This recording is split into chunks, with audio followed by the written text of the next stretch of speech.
Hola, hola. Buenas noches. Capitalismo revolucionario. Juventudes y no tan jóvenes del capitalismo revolucionario y simpatizantes y entusiastas del canal. Estoy grabando de mi casa, lo que es una gran conveniencia. Antes me salía muy desagradable ir donde mi hijo porque estaba muy lejos. Que es una... eh, podemos tener unos 50 videos a ese nivel. Entonces, que es una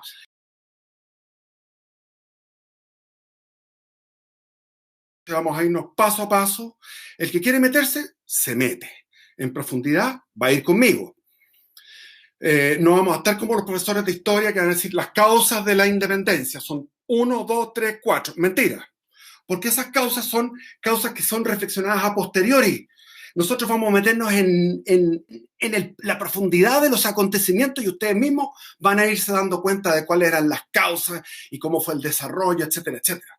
Entonces, la historia es mucho más compleja y también mucho más simple y también mucho más profunda de todos los resúmenes que pueden hacer. Lo tienen que hacer obligatoriamente los profesores. Yo lo entiendo, no lo estoy criticando, porque tienen 45 minutos y además tienen que repetir siempre lo mismo.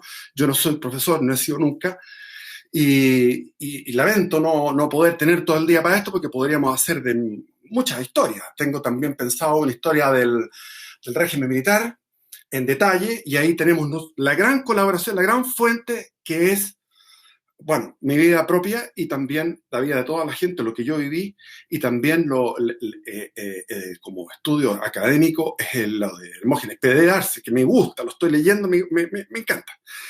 Pero no voy a meterme con dos temas, vamos a irnos a este. Y planeando en la inmensidad de la historia, como un ovni que va mirando todo lo que es vamos a irnos al State View, vamos a bajar así, vamos a ir bajando, bajando, bajando, vamos a llegar día, a un día, a un mes, a un año, porque no podemos. La inmensidad. Yo tuve la suerte de poder leer tanto Encina como Barros Arana en todo lo que es la historia de Chile de la colonia. Entonces, he podido leer al detalle lo que es la historia del siglo XVII y la historia del siglo XVIII. Y cuando hablan, algunos dicen la guerra de baja intensidad, de la guerra de Arauco. ¿Qué están hablando? Guerra de baja intensidad. Estamos hablando de una guerra tipo Vietnam, a toda sangre y a toda intensidad, a una intensidad fuertísima, que duró por lo menos año tras año, tras año, tras año, tras año, 120 años. Y después unos 20 años más agregados. Y vinieron los parlamentos y la cuestión, y al final ya se cabrieron de pelear. Entonces ya el siglo XVIII, el siglo de la paz. Y por otro lado, a comienzos del siglo XVIII hubo un cambio de dinastía, una guerra colosal, inmensa, formidable, que involucró toda Europa, prácticamente toda Europa occidental, por la sucesión de los Austrias, que eran los reyes españoles. Y España era la que la llevaba. España, en la Edad Media, la llevaba. Y después conquistaron a los moros, eran los guerreros más formidables que pueden existir los españoles. Y conquistaron durante 7 siglos, reconquistaron la península ibérica. Y después, cuando ya tenían ganado todo eso, se empezaron a agarrar entre ellos con las guerras. Cuando estaba el rey Enrique y venía la reina Isabel detrás, y después se casó con Fernando de Aragón y siguieron peleando. 1492 tomaron Granada, vino el descubrimiento de América y bla, bla, bla, y mil cosas. Y esa energía teutónica de los visigodos arrasó América con una superioridad aplastante militar y una superioridad aplastante cultural. Y me carga cuando me critican esa cuestión, porque en este momento los mamertos están, porque tengo un amigo que es hiper mamerto y es un ideólogo. Entonces yo de repente me enfrento con él. Cada 2 años nos enfrentamos y empezamos ahora por WhatsApp, antes era por mail. Entonces con este gallo yo sé lo que están, en este momento están, me dijo, mira, lo que pasa es que tú eres un eurocentrista y Europa es la porquería más grande, y empiezan a acumular cosas negativas, y lo negativo y lo positivo está en todo lo humano. en los chinos, en los japoneses, en todas partes. La gran superioridad de la civilización europea, no podemos empezar a hablar, bla, bla, bla, bla, no. Ahora, cuando me preguntan, ¿soy católico? No soy católico, soy ortodoxo, soy de Bizancio. Más allá todavía, más lindo todavía, pero no importa, son definiciones. Entonces, estamos en el siglo XVIII. Siglo XVIII es un siglo maravilloso para la historia de la humanidad, maravilloso, porque es el siglo de las luces, donde empieza el ser humano a ocupar su raciocinio. Había estado todo el tiempo con el misticismo.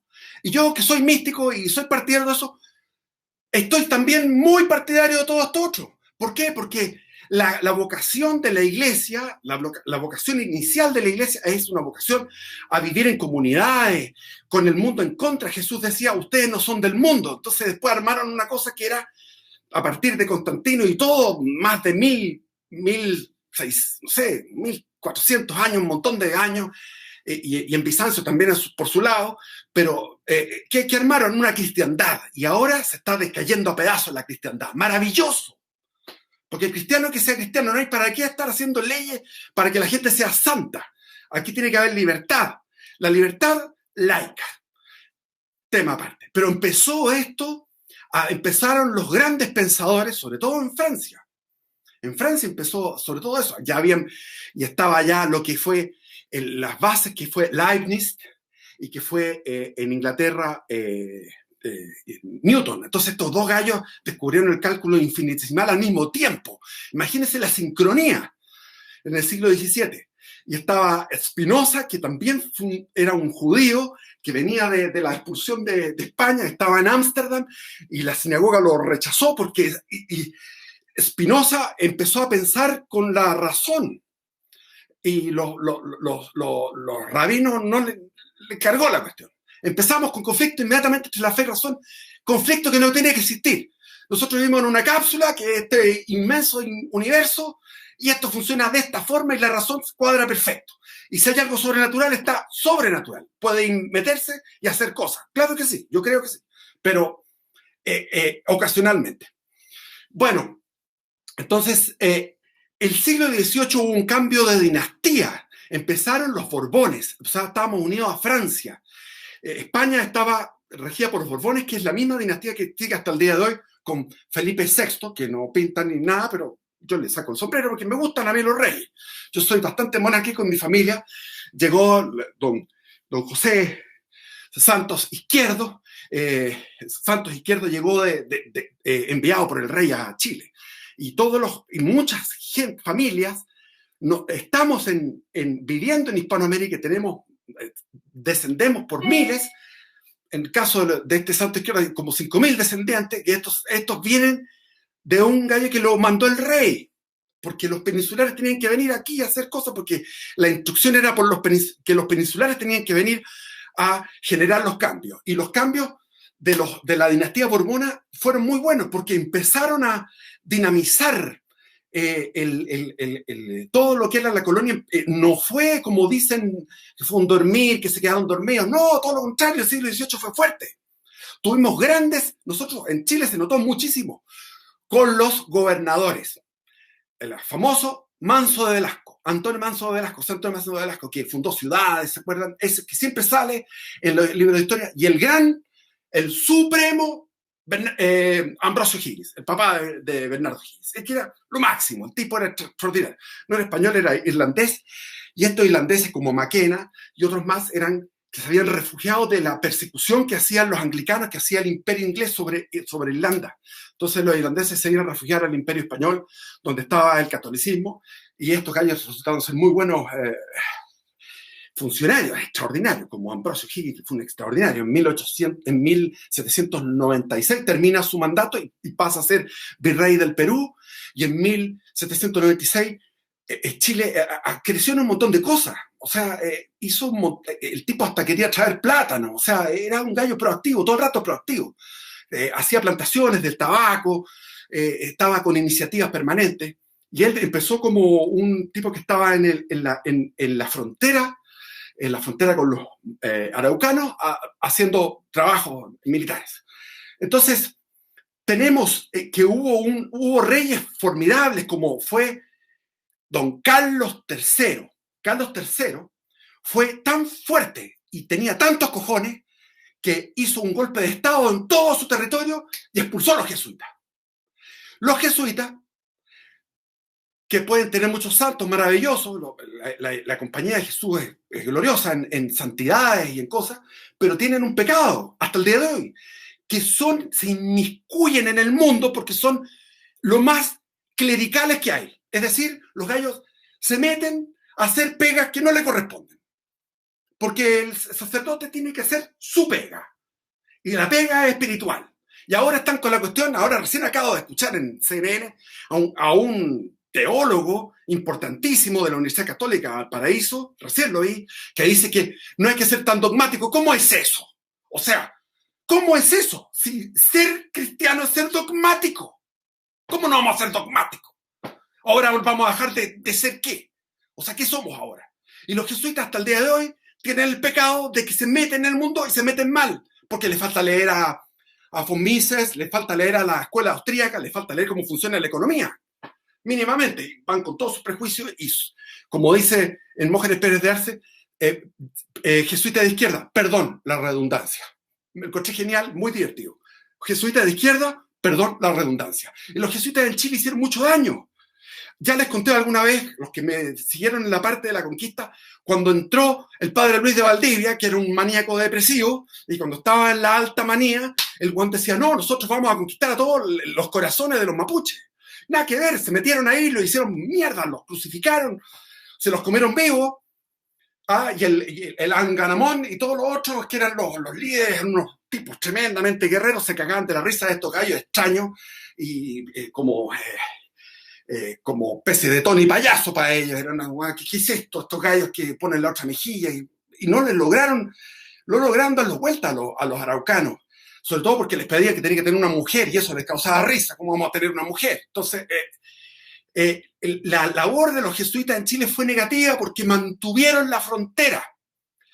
Ellos, después de que estábamos cansados, después de que el español estaba cansado de luchar, a mitad del siglo XVII, empiezan a ganar la teoría, las tesis de los jesuitas y tienen un colegio para los caciques, para los hijos de caciques, que eran 200 y tantos, entre 190 y 220 las tribus que habían en la zona insurreccionada y fuerte.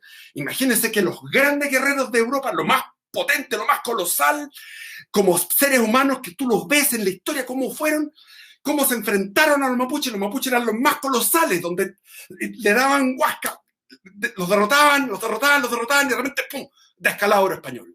Y de nuevo, derrotaban a los mapuches, los derrotaban. Iban de nuevo a las vegas de Lumaco. En las vegas de Lumaco rompían todos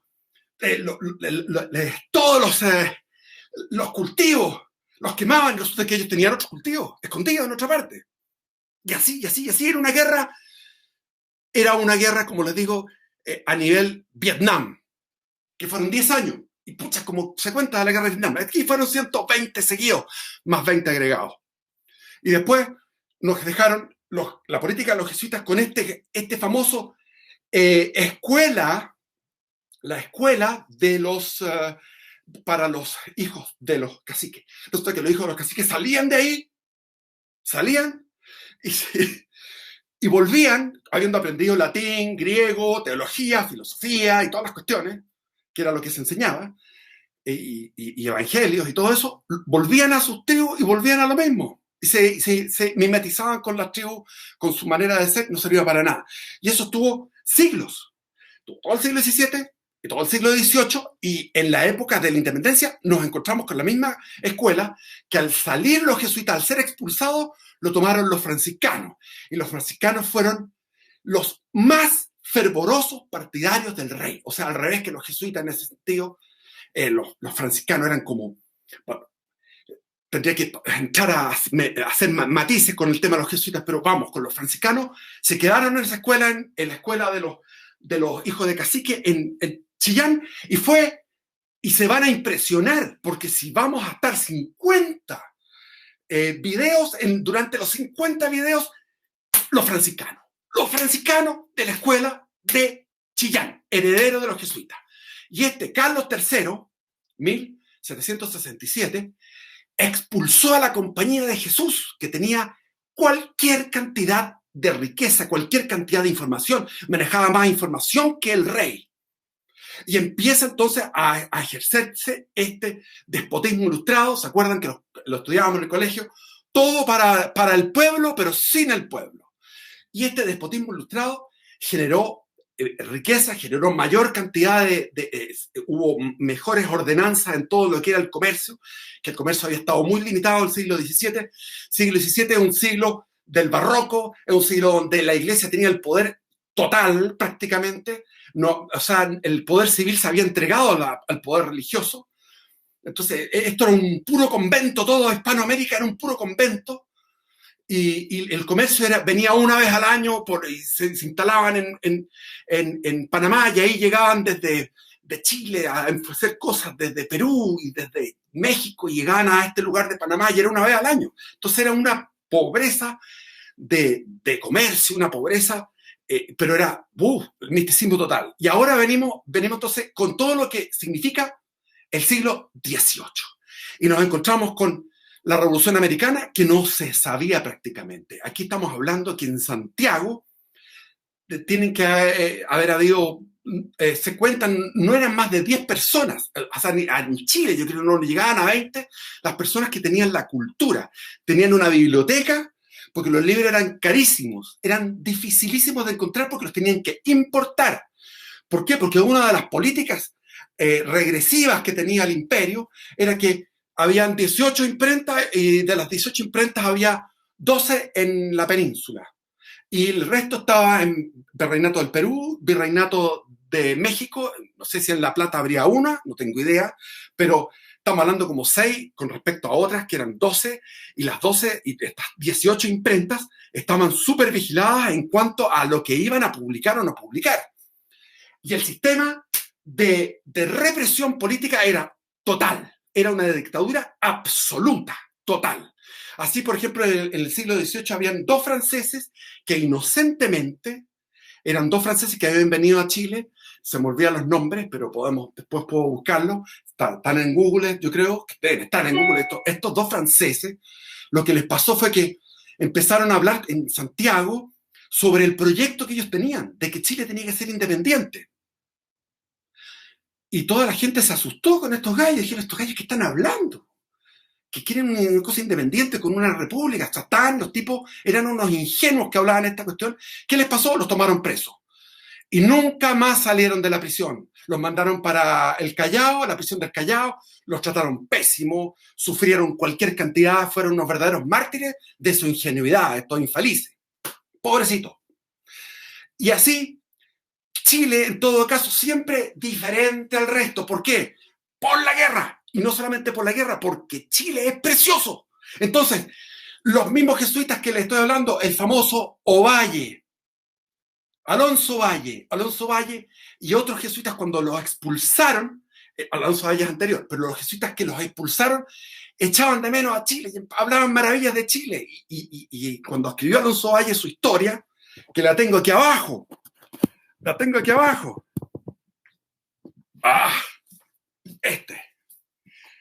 esto es Histórica Relación del Reino de Chile, Alonso de Ovalle. Exquisito. Esto es una maravilla. Es ese Alonso de Rivera, el que tenía la teoría de las líneas, de ir teniendo líneas de fuertes, ir pacificando la línea de los fuertes, ir avanzando generación tras generación.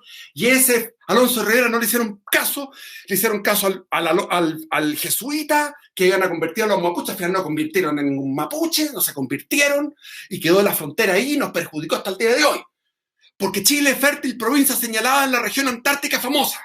¿Qué tiene que ser Argentina allá en el sur? Nada. Eso todo era chileno. Todo el sur era chileno. 100%. Lo perdimos por huevones y por debilidad de los políticos. Pero vámonos a otro lado. No me voy a poner como Pinochet. Vamos a aterrizar estamos hablando también que esa misma araucana infundía también un sentimiento de patriotismo. Y nosotros nos sentíamos uno solo con los argentinos, porque en el 1805 nos entramos en guerra contra Inglaterra, unidos con Napoleón. A todo esto, el Carlos III, gobernó 20 años, era un feo, vean el retrato del gallo, un horrible, pero tuvo la gracia y el cojón de sacar a la Compañía de Jesús, implementar esto, y después el Carlos IV fue un tipo que gobernó como 18 años y era un tipo incapaz, y se metió en cuanta guerra encontró. Apoyó a los revolucionarios norteamericanos, junto con Francia, peleando contra Inglaterra, cuando fue la época de George Washington, la independencia norteamericana. Yo a veces bajo, no sé por qué niveles andar, porque hay algunas personas que no se ubican bien, pero más o menos trato de ir por la media. Entonces, este Carlos IV es un incompetente que dejó la gran cagada, porque primero metió a todo el imperio en guerras donde ya estábamos con déficit, porque Francia, Inglaterra, lo que era el Imperio Sacro, Imperio Romano Germánico, todo eso eran sectores ya industrializados, avanzados, y nosotros nos habíamos quedado, como imperio, nos habíamos quedado atrasados, queríamos correr, la dinastía Borbona quería correr para alcanzar, pero no alcanzábamos a estos que se habían disparado, sobre todo Francia, Inglaterra. Entonces, metaguerra. Entonces, en una de esas nos aliamos con Napoleón, y como estábamos aliados con Napoleón, los ingleses dijeron, date, vamos a capturar todo el Mar del Plata, o sea, todo lo que es el Buenos Aires, Montevideo, qué sé yo, todo eso, y vamos a cruzar la cordillera, vamos a ir por mar también, y vamos a capturar Chile. O sea, todo el cono sur va a ser inglés. Y desembarcaron al sur de Buenos Aires, por el lado donde está esa como guatita que le llama, que lo ven así, ahí, un poco más al norte del Mar del Plata, desembarcaron, fueron caminando todo el ejército inglés, de línea, perfecto, y los bonaerenses no tenían ejército, tenían unos 4 gallos, porque aquí nosotros no teníamos plazas fortificadas ni nada, porque esta zona nunca venían a atacarnos. Y los bonaerenses, las mujeres desde arriba tirando aguas hirviendo piedras, los hombres haciendo barricadas, todo el pueblo de Buenos Aires peleó y heroicamente y derrotaron a los ingleses. Ahora, como se sabe, los ingleses podían volver porque a ellos no les gusta ser derrotados, así que vuelven a la intentona. Pero esto quedó ahí. Y nosotros como criollos, los criollos tomábamos un orgullo en esta cosa, y con mucho mayor razón los criollos de Buenos Aires se creyeron en el cuento. Dicen, pucha, nosotros mismos nos rechazamos a los ingleses. Increíble, al mejor ejército del momento. Entonces, había esta rivalidad entre los peninsulares y los criollos, porque a veces los peninsulares que mandaban no eran tan capaces, solamente tenían contactos, qué sé yo, en España, y llegaban aquí a tomar puestos en la administración, y los criollos no podían acceder a esos puestos porque estaba denegado. ¿Por qué? Porque España privilegiaba una especie de pirámide donde arriba tenía que haber puros españoles, porque si eran españoles de origen español, con raza pura española y con cultura alta, elevada, comillas, porque a veces no era tan elevada, depende de los personajes, iban a mantener porque estamos en territorios que todavía llevábamos 2 siglos y medio, pero pucha, o sea, teníamos centros, focos de civilización, como era Santiago, como era Buenos Aires, como era Lima, etcétera, Quito, Bogotá, Caracas, todo esto eran sitios de donde se expandía toda esta civilización, pero la civilización llegaba hasta lugares que eran selváticos, llenos de indios o de mestizos, qué sé yo, y los mestizos, ustedes saben, hasta el día de hoy los mestizos son complicados para la civilización. Son complicados para civilizar los mestizos, y eso es una cosa que se ha ido haciendo. Chile, yo creo que el más exitoso en este tema, porque generamos una raza mestiza y en los últimos tiempos se ha generado un salto cualitativo tremendo en lo que eran los mestizos antiguos, anteriores al golpe militar, y los mestizos después del proceso de la revolución militar, cómo cambió todo. Ahora los mestizos chilenos son tipo unos caballeros, fantásticos. Bueno, entonces vamos a aterrizar en el 11 de febrero de 1808. ¿Qué pasó? El 11 de febrero de 1808, don Luis Muñoz de Guzmán era el gobernador, era un viejo que apenas ya podía, estaba medio decrépito y de repente amaneció muerto en su cama. Entonces fueron a verlo, oh, está muerto. Le hicieron unos funerales, en los funerales hablaron puras maravillas de él, pero antes estaban escribiendo cartas al rey acusándolo de ineficiencia y de ineptitud. ¿Por qué? Porque se habían encontrado en la zona de Pichilemu un barco que estaba haciendo, un barco inglés que hacía contrabando. Y eso fue todo lo que pasó en su gobierno, lo del contrabando. Él tenía este señor, Luis Muñoz de Guzmán, tenía una señora que era muy encopetada de la aristocracia, entonces recibía a las grandes familias estaban muy contentos con esto, y él quería ser un tipo muy recto en todo, y apretó, porque había siempre el pituteo de conseguir puestos, qué sé yo, y apretó. Y el tipo de repente, ya viejo, ya no siguió apretando, y de repente, ¡pum!, murió.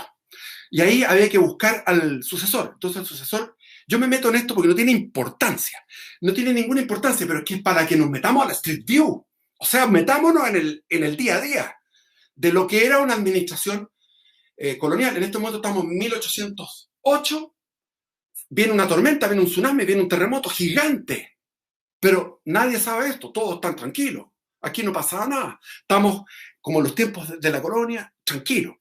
La gente tiene mucho territorio, mucho ganado, los cuatreros vivían familias de cuatreros porque en realidad era llegar y agarrarla y de hacer carnear las vacas y comérselas. ¿Sí? Esto era tierra regalada, maravilloso. Chile siempre ha sido maravilloso. Entonces, las disposiciones del reglamento del rey decían que tenía que ser el que, en caso que muriera, falleciera, o sea, cuando quedábamos sin gobernador, tenía que ser los que tuvieran grado de brigadier, y el más antiguo. Y el más antiguo era un gallo de apellido Quijada. Entonces este gallo, que el mismo apellido que ponen para el Quijote de la Mancha. Entonces este gallo era un tipo viejo que había estado en la guerra de Arauco, no en la guerra de Arauco, sino que en las fortalezas de Arauco, había hecho algunos arreglos, qué sé yo, y era un gallo que estaba viejo y se excusó. Y de ahí, como el otro brigadier estaba tan lejos, la Real Audiencia dijo: nosotros vamos a nombrar al presidente de la Real Audiencia, y nombraron al presidente de la Real Audiencia, ¿ya?, que se llamaba Juan Martínez, que era un anciano que venía de Madrid. Todos estos tenían que ser españoles, peninsulares, de Madrid, y la gran gracia que había hecho él era un informe teológico jurídico sobre que era más conveniente las representaciones teatrales que los juegos de toro y los juegos de gallo. Bueno, tiene que haber sido un tremendo raciocinio el que había hecho para llegar a eso, que era un libro que sacó. En esa época se andaban en ese tipo de discusiones, no había nada más que discutir. Y como les digo, quienes tenían biblioteca eran muy pocas personas, y eran tipos ilustrados, y todos eran de vanguardia, es decir, partidarios de la República, pero no podían, se hablaban en tertulias, en cosas muy, muy privadas. Entonces la Real Audiencia toma el mando a esta cuestión, y en el sur estaba el intendente del sur, que también quería ser, que era Alaba, no me acuerdo cómo se llamaba, pero no tiene importancia. Este gallo también era uno de estos peninsulares, y empieza a haber el conflicto entre Concepción y Santiago, porque de Concepción estaba el primer padre de la patria chileno, Juan Martínez de Rosa. Juan Martínez de Rosa había nacido en Mendoza, estudió en Córdoba, y después, como no había estudios de leyes, se fue a Santiago de Chile, a la Universidad de San Felipe, que era en Santiago, no era en San Felipe, era en Santiago, se llamaba así la Universidad de San Felipe, en honor a San Felipe, y ahí teníamos como 140 doctorados, y todos estos doctorados, 40 habrán sabido algo de lo que habían estudiado. Se estudiaba latín, se estudiaba teología, filosofía y leyes. eran todas las carreras que había. Médicos en Santiago, había 3 médicos que tenían que estudiar en otros lados. Y este gallo lo que trajo fue libros que se había conseguido de física newtoniana. Entonces sabía la física de Newton, la explicaba, y el gallo se hizo famoso por su inteligencia. Era un tipo sobresaliente en la generación, Juan Martínez de Rosa. Entonces, Juan Martínez de Rosa después fue profesor en el Colegio Carolino, en la misma Universidad de San Felipe, en Santiago, y finalmente la envidia de todo esto lo mandaron para el sur, en Concepción, donde fijó su residencia, pero ahí él tenía contacto con la juventud y hablaba sobre temas de lo que era la república, el idealismo, el racionalismo y todas estas cosas nuevas que estaban circulando, que eran cosas que para nosotros son obvias, completamente obvias. Nosotros vivimos en un mundo creado por la Revolución Norteamericana, por la Revolución Francesa y por la Revolución Hispanoamericana, y por todas esas ideas estamos nosotros viviendo eso, incluso exageradamente. Entonces, Juan Martínez de Rosa es el primer padre de la patria. Él lo aplaudía todo el mundo. Entonces quisieron castigarlo en Concepción, privarlo del puesto que tenía, y hubo una especie de sublevación, digamos, no militar, sino que todo el pueblo de Concepción dijeron: no, nosotros no queremos que saquen a Juan Martínez de Rosa. ¿Por qué? Porque el tipo había drenado los pantanos que rodeaban la ciudad, había arreglado los caminos, había traído libros para la escuela, había arreglado los muelles en Talcahuano y había hecho algunos arreglos en unos fuertes. Entonces, todas estas cosas eran unos méritos que en esa época eran inmensos, porque hacer cosas con tan pocos recursos, mucha plata se estaba yendo en esa época con el rey Carlos IV, se iba para Europa. ¿Por qué? Porque estábamos en guerra, y la guerra consume como loco. Entonces consumíamos plata, todo el rato los impuestos, y más encima donaciones particulares. Se le pedía a la gente que por amor al rey donara su plata, qué sé yo, y seguíamos en guerra en Europa. Guerras idiotas, ridículas, sanguinarias, con este imbécil. En todo caso, siempre habíamos estado en guerra los españoles, todo el rato estuvieron en guerra, pero habíamos tenido una pausa, y de nuevo. Y además que le fue muy mal, porque después viene un momento muy vergonzoso. Entonces, Juan Martínez de Rosa, en Concepción, esto pasó en 1801, que él toma un prestigio, no lo pueden bajar de su puesto, y que termina siendo como asesor del intendente. El intendente era un gallo penca, pero él, al ver este conflicto, esto te digo, no tiene ninguna importancia. Estamos viendo cómo se tejían las intrigas palaciegas, es decir, había intrigas palaciegas aquí, en Lima, en Buenos Aires, en Madrid. ¿Qué es esto? Así era. Estaba el rey, estaba el capitán general, que era un rey de acá. Si llegaban las noticias, se demoraban 2 meses en llegar una noticia desde la metrópoli. O sea, 2 meses. 2 meses que no sabíamos qué puede estar quedando la escoba, y nosotros no teníamos idea. Entonces, eran verdaderos reyes. Entonces, el capitán general era un verdadero rey. Entonces, había intriga de palacio, había intriga. Entonces, esta intriga, estaba Juan Martínez de Rosa. Por favor, yo pienso que ustedes tienen que cumplir con el reglamento que dice, el reglamento real, que dice que tiene que ser el brigadier más antiguo. Como Quijada se corrió porque está muy viejo, porque el tipo estaba en cama, apenas puedo salir de la cama, entonces tenía que ser Francisco Antonio García Carrasco. Ese es el candidato a gobernador. Y finalmente se produce este conflicto entre la Real Audiencia y Juan Martínez de Rosa, y gana Juan Martínez de Rosa. Hay lo que nosotros llamamos una palabra asquerosa, que me carga, lobby, que no sé si existirá en español, pero generar influencias. Él era amigo del famoso Juan Antonio Rojas, que el que tenía la biblioteca, y ahí imagínense cómo era la pobreza, que Juan Martínez de Rosa iba a la casa de Juan Antonio Rojas para leer los libros.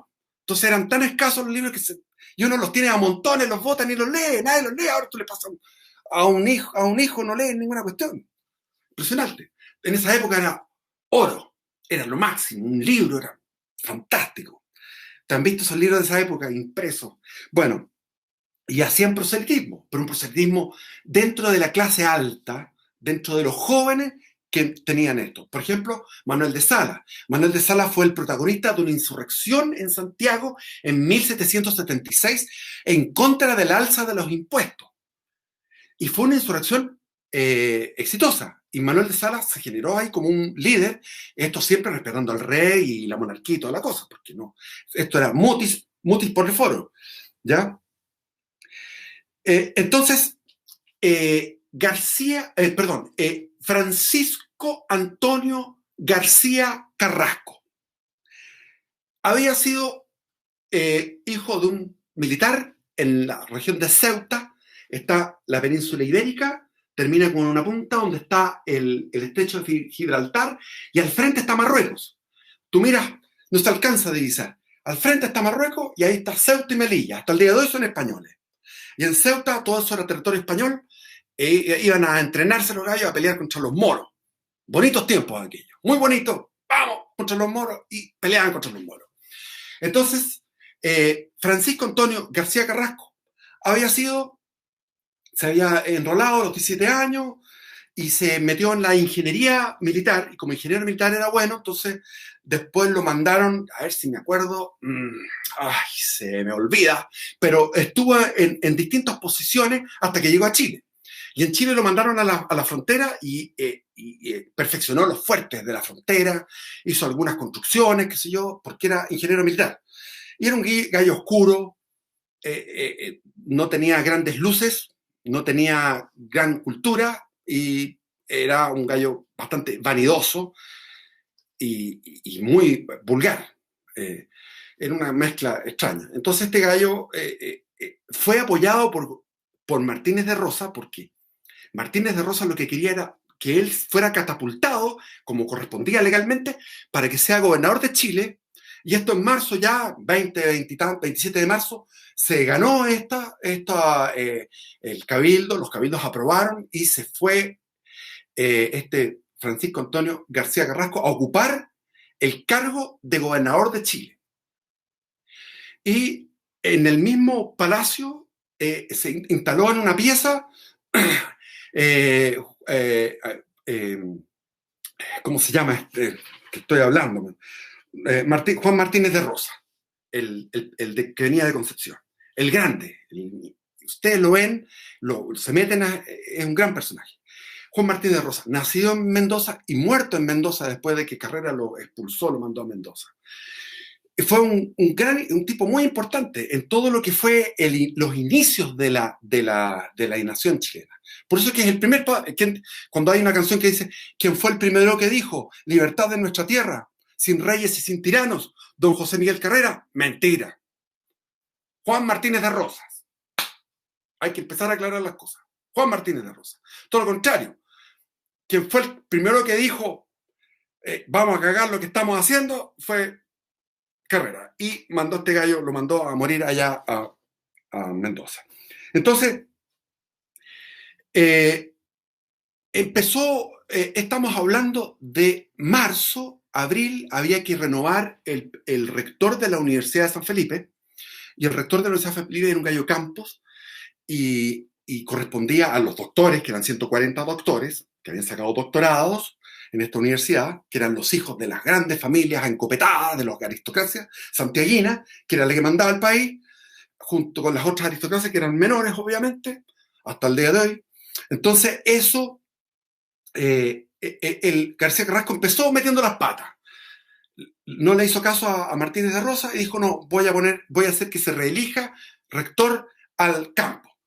Y se armó, los gallos estaban enojados porque ya en esa época existía la fronda aristocrática, o sea, la fronda es como el árbol así, todos estos aristócratas quieren mandar, y esos mandaron, en el fondo, desde ese momento empezaron a mandar hasta que llegó Arturo Alessandri Palma, la fronda aristocrática. Entonces, los tipos estaban enojados con esta cuestión y se produjo todos estos muñequeos.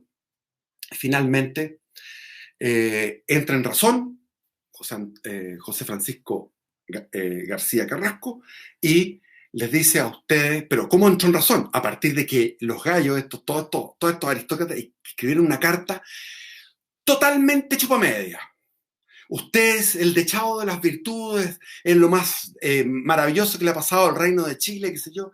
Entonces Gallo leyó esta carta y le gustó en el ego, dijo, porque gente de nivel superior, él era peninsular, era español, desde ese punto de vista era superior jerárquicamente, pero la aristocracia chilena era después, o sea, Gallo capo. Entonces estaban todos estos grandes aristócratas que le pedían, por favor, qué sé yo, que reconsiderara la medida, y así entró después el hermano del presidente de la Real Audiencia, entró a ser rector de la universidad. Y así estábamos en esos movimientos de influencia, cuestiones, entonces estaba toda la aristocracia eh, pelando a este gallo, porque este gallo era un celibatario, había estado siempre célibe, pero siempre tenía alguna negra cerca, entonces llegó a Palacio una negra gorda que era una calle súper ordinaria y que empezó a decorar el palacio de otra forma, y el que llegaba donde esa negra iba a tener podía conseguir eh, eh, privilegios. Y este gallo no sabía de relacionarse con la aristocracia y se juntaba con gente del pueblo y andaba caminando por la calle y se metía en todos los cagüines y bajaba el perfil de gobernador y tenía abierto para que quien quiera entrara, entonces entraban a discutir las cosas más tontas y pequeñas y hacía de doctor Apolo, qué sé yo, que no le correspondía ser juez porque estaba para eso la Real Audiencia.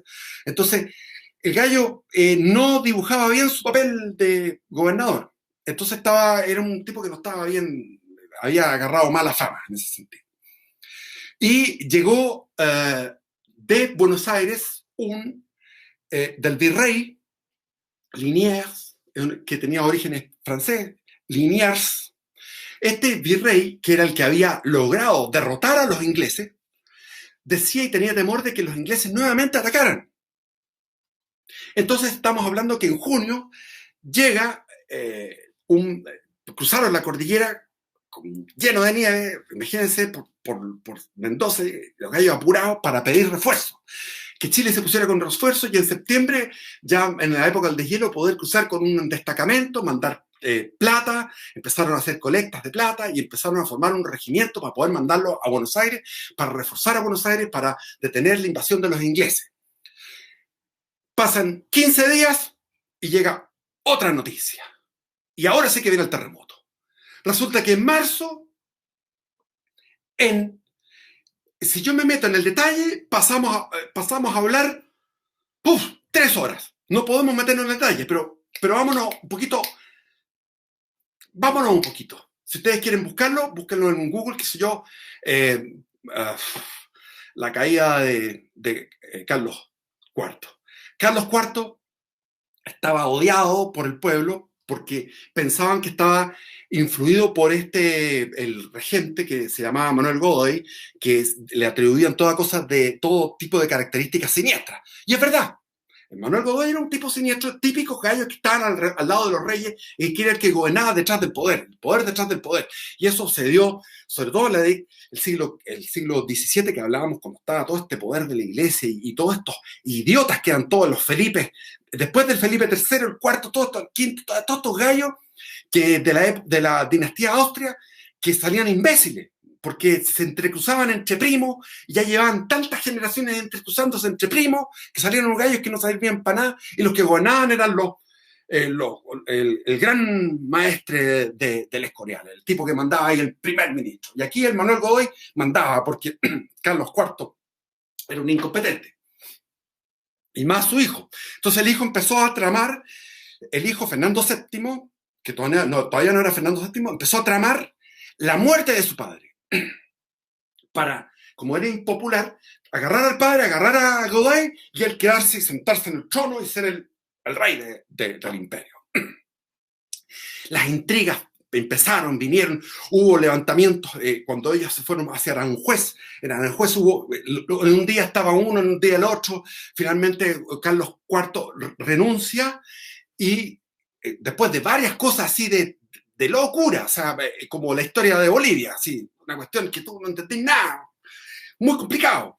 Con toda esa complicación, vámonos a lo central. Carlos IV abdica en favor de su hijo Fernando VII. Godoy lo meten preso.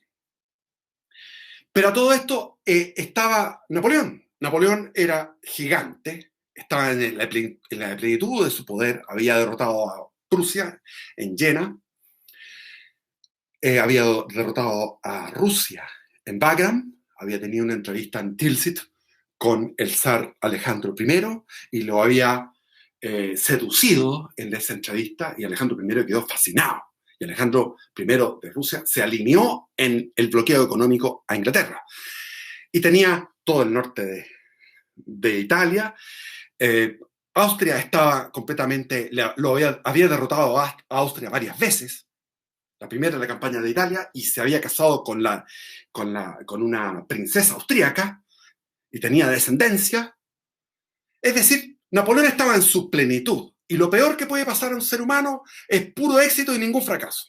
Eso le había pasado a Napoleón. Ningún fracaso. Entonces se transformó de un genio en un inteligente tonto, porque salió del límite. Es como el mismo Hitler también salió del límite. Cuando tú te empiezas a invadir a la sagrada Rusia o invades a la sagrada España, estamos mal. No puedes tocar esos países. Son sagrados. La sagrada Rusia, la sagrada España. Y Napoleón se metió con las dos. Y en España perdió 300.000 hombres.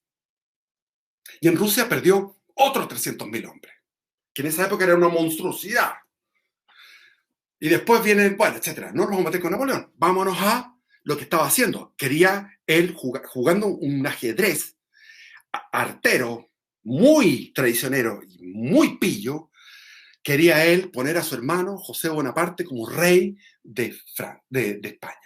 Y para eso pidió permiso al rey Carlos IV para que pudieran pasar las tropas para someter al rey de Portugal, porque el rey de Portugal no estaba haciendo caso con el bloqueo económico, de no abrir las fronteras al ingreso de mercadería inglesa, porque los ingleses eran como los chinos de la época, producían todo barato, lindo, barato y en cantidades astronómicas. Era la época del capitalismo manchesteriano. Y Francia le estaba haciendo la competencia, pero Inglaterra no había cómo competir con Inglaterra. Entonces la idea era cerrar desde San Petersburgo hasta Lisboa. Todo cerrado, incluido y el Mediterráneo, obviamente. Todo cerrado a los productos ingleses. Entonces, bajo esa excusa, penetró el ejército, se fueron tomando posiciones, se suponía que iban a ir hacia Portugal, fueron hacia Portugal, la familia real de Portugal huyó y se fue a Brasil y ahí siguió gobernando hasta Pedro II, no me acuerdo si era Pedro II, y hasta que después se hizo la República en el 1800, no sé cuánto, 1870, no me acuerdo. Pero harto tiempo después. Por ahí, 70, 80. Habría que revisar la fecha. Entonces, pasó esto y gente inteligente de España dijeron, esto hay que hacerlo también nosotros, tenemos que mandar a nuestra gente, a nuestros reyes, a América, para que gobiernen en América, porque aquí esto va a quedar la escoba. Pero estábamos en un cuadro vergonzoso. Un hijo que quería matar al padre, había intriga palaciega, estaba el Manuel Godoy, estaba la cúpula, es decir, los cortesanos. Los menos patriotas eran los cortesanos. ¿Por qué? Porque los cortesanos le da lo mismo. Bueno, si viene José Bonaparte, después, o sea, vamos a chupa media para donde sea la cuestión. La cuestión es que nosotros mantengamos nuestro poder como corte, con todo lo que es estar ahí, bailar y pasarlo bien y toda la cuestión, ¿cierto? Como lo vemos en las películas, las cortes famosas. Y es verdad. Entonces, Napoleón estaba haciendo su juego de ajedrez y en un momento terminado llama a Carlos IV, saltándome un montón de acontecimientos que hay entre medio. El Murat, que era el general, cómo va tomando posesión de las plazas fuertes, de todo, y llegan a ser 100.000 soldados de línea del mejor ejército de ese momento tomando España. Y Napoleón no se imaginó jamás que iba a tener problemas. Para nada. Incluso que se iba a agregar todo el imperio para él. Todo el imperio. Incluyó Filipinas, incluyó México, incluyó Chile. Eso era el sueño de Napoleón. Entonces, llegan a Bayona el padre y el hijo. Resumiendo. Llegan el padre y el hijo. Fernando VII, Carlos IV. Los dos incompetentes los dos, penca. ¡Buah! Llegan a Bayona. Bayona está en la frontera, está Irún, está Bayona. Bayona es un balneario ahora, es precioso. Yo he pasado por ahí en Bayona, pasé tantas veces, es lo más lindo que hay. Ahí hay un palacio y en ese palacio estaba Napoleón. Y lo que hace es, los dos necesitaban a Napoleón. Fernando VII necesitaban que Napoleón los santiguara, los bendijera y los mandara de vuelta como rey. Entonces hizo firmar la abdicación de uno y después del otro, en favor de, que iba a ser en favor del otro, que no, era un enredo. Y al final, ¿qué es lo que hizo? Puso a José Bonaparte y desde su residencia en Bayona envió barcos a 3 lugares: Buenos Aires, Caracas y hacia México.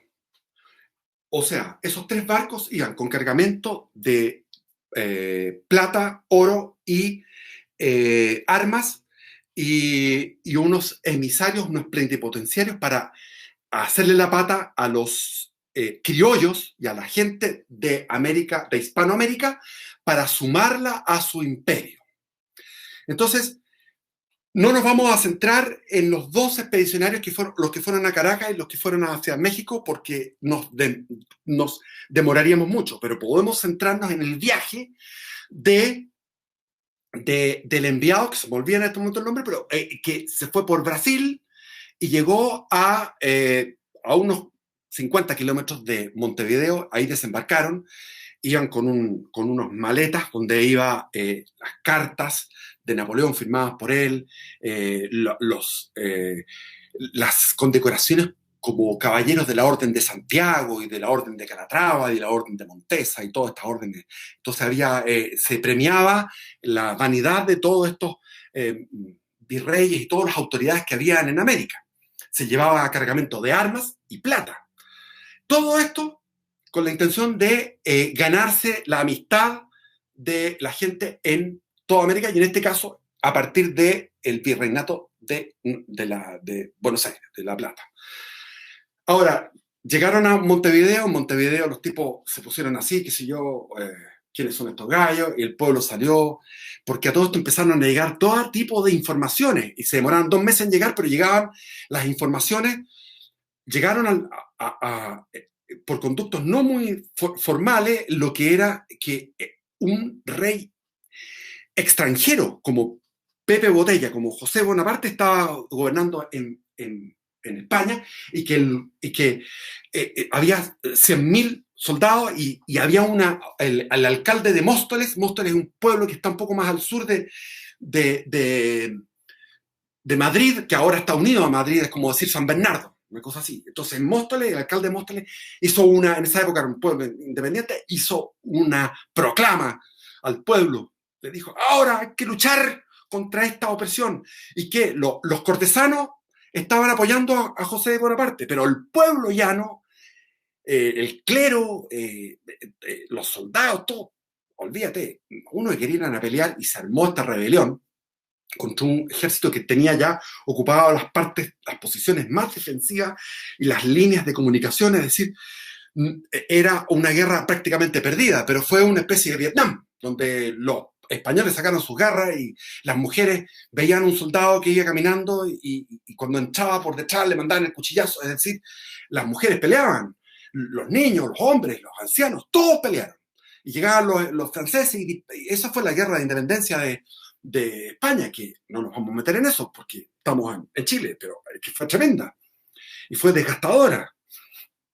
Fue tan desgastadora que después no pudieron, Fernando VII después no pudo recuperar en sus términos Hispanoamérica, que podría haberla recuperado y haber conservado la unidad del imperio en otros términos, como una monarquía constitucional, que era la salida.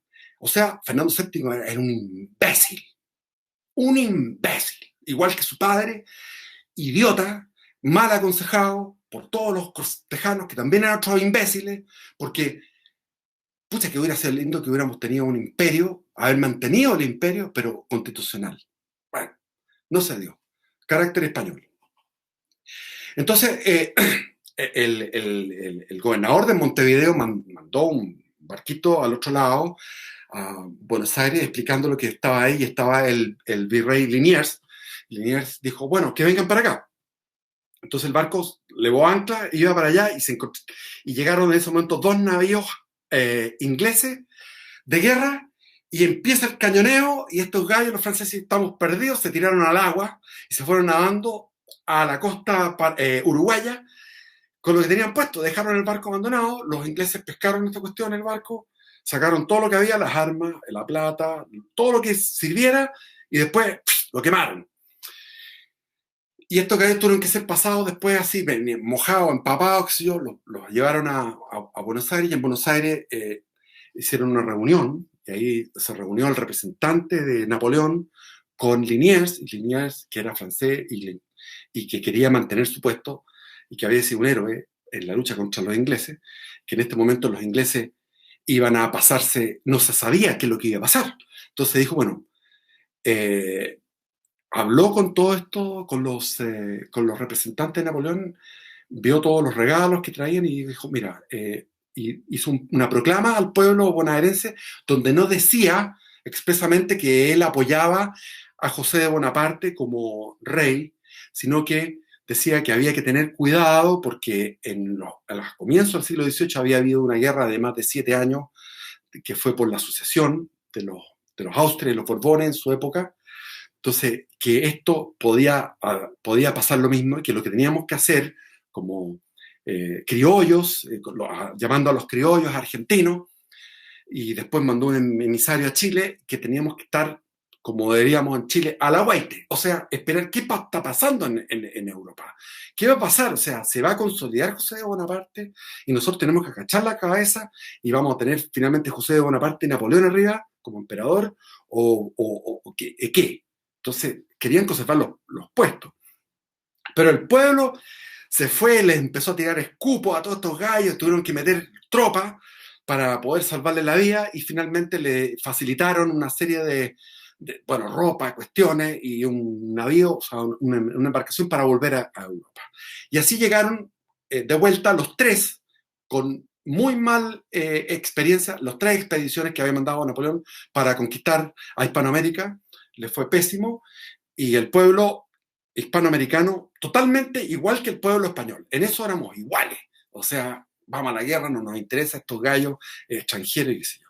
Entonces vamos a dejar esto acá, y después vienen otros episodios. Estamos hablando que 1808, esto pasó, lo del cambio de mandos pasó entre marzo y, entre febrero y marzo, se produjo el cambio de mando en Chile, pero al mismo tiempo, se producía la tempestad, en esos mismos meses se producía la tempestad, el tsunami grado 50 en España.